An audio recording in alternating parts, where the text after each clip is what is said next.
An overthinker's mind is 100 tabs open in a browser and all of them working at the same time. So if you are with an overthinking partner, sibling, parent or a friend, here's what you can do to support them. Firstly, words and actions are very important, especially words. Please validate their feelings. Say things like, I hear what you say. Let's talk about it together. You can also reflect back to what they've said. Say things like, I know why you're worried because this happened. This way they'll feel heard and not crazy.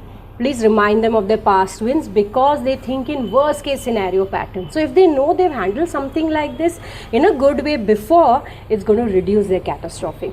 Second is set boundaries. Because overthinkers need a lot of reassurances, it's like chips to them. You give them one, they'll want the entire packet.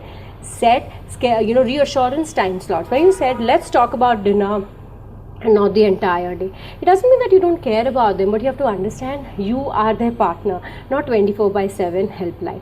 You can also use a lot of cognitive restructuring techniques by every time they have a doubt, ask them what evidence do they have to this thought, or they feel very low, ask them what would they tell a friend who was going through a similar phase.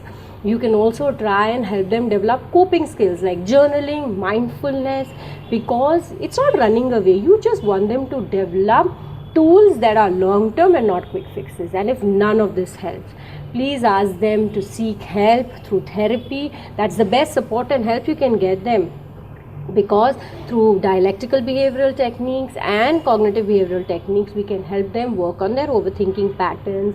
And mindfulness is a game changer. If they learn that, it's going to improve a lot of things. Once again, it's not running away from responsibility. You just have to understand that you have your own limitations, and that is why self-care is very important. You cannot forget yourself in this entire journey of being with an overthinker, because it is extremely exhausting. So keep your hobbies, routine and interests intact, and most importantly, rest, because if you're well rested, you're automatically a better partner.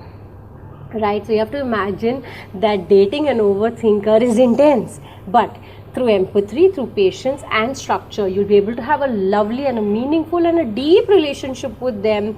And you already know there are many perks to dating an overthinker.